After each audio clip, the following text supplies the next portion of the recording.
چه خبرت خسرو؟ تو این هوای خنک چرا اینقدر آب میخوری پسر؟ میگن آب برای روشنایی پوست خوبه آقا جان. چرت و پرت نگو. فعلا که همش برق اون دستشویی روشنه تا پوست تو. قبض برق این با 2 برابر قبل اومده لامصب. پدرسگا دارن خرج جنگشون از جیب ملت میگیرن. این دفعه پول موشکشون کشیدن رو قبض آب و برق. بابا شما یادتون نمیاد بچه که بودم از تاریکی میترسیدم. الان که قبض برق میاد از روشنایی میترسم. اسی یه ماه اینترنت قطعه، تو هنوز داری با او گوشیت ور میری که چه بشه؟ آخه علی خانم استالین گرفته، ما هم تو محدودیشیم. میخوام ببینم به گوشی ما وصل میشه نه. اخ جو گرفت، به اینترنت وصل شدم. اخ دمت گرم علی خانم. باری کلایسی تو قد نشده چک کن ببین رهبرشون رو چال کردن یا نه. الان سال مرگش با سال دفنش متفاوت شده لامصب. آقا جان من هنوز نفهمیدم اینا برای چه موشلی و چال میکنن؟ چون نزدیک قله بود اونجا هم یخچال اشتباهیه هم دسترسی ندارم بهش. اسی عمو به ارزشیا بنویس. هر موقع به این جنبندی رسیدید که علی خامنه رو چال کنید از شب قبل بذاریدش بیرون که با دمای اتاق یخش باز شه. فقط توصیه میکنم از مایکروویو استفاده نکنید. آقا جان شبی که صدا و سیماشون خبر مرگ خامنه پخش کرد، آخوند مسجد سر خیابان زنگ زد بود به پایگاه بسیج. با گریه میگفت بچهای اینجا همه خوشحالن، من رهبرمو دوست داشتم، نمیتونم اینجا بمانم، دارم میام پایگاه شما.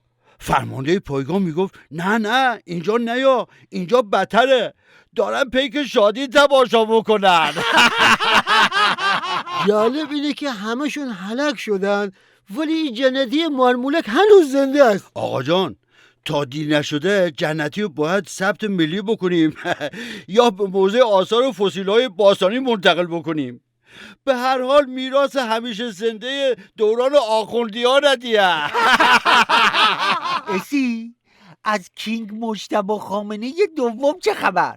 چک کن ببین حرفم بلده بزنه یا فقط جیر میکنه این بشر؟ نه تو مجازی ازش فقط همون پیام کتبی هستی که معلوم نیست کی اصلا بجاش نوشته. ولی وقی انقدر خجالتی ندیده بودیم. تو توییترش بنویس مجتبی بیا 2 کلمه حرف بزن عمو ببینه، بیا بیرون پدر یخی. پدر یخی خوب آمدی آقا جان. اینجا رو نگاه کنید باشا. چه خبره؟ خامنه‌ای لرجانی بعد از مرگشون هم توییتر ول نکردن، هنوز دارن توییت میزنن. ازشون بپرس اپراتورتون چیزه که اتو جهنمم آنتن میده. مال ما با استارلینک هم پارازیت داره لامصب. اونه ولش کن بابا. خبر جالبتر اینه که محسن رضایی شده مشاور نظامی کینگ مجتبی خامنه‌ای دوم. یعنی ترکیب فلج مغزی با اتصالات مصنوعی چیزی عجیبی باید بشه با نظر من. آقا جان ولی فکر کنم خوبرگانشون دنبال سوژه خنده بودن.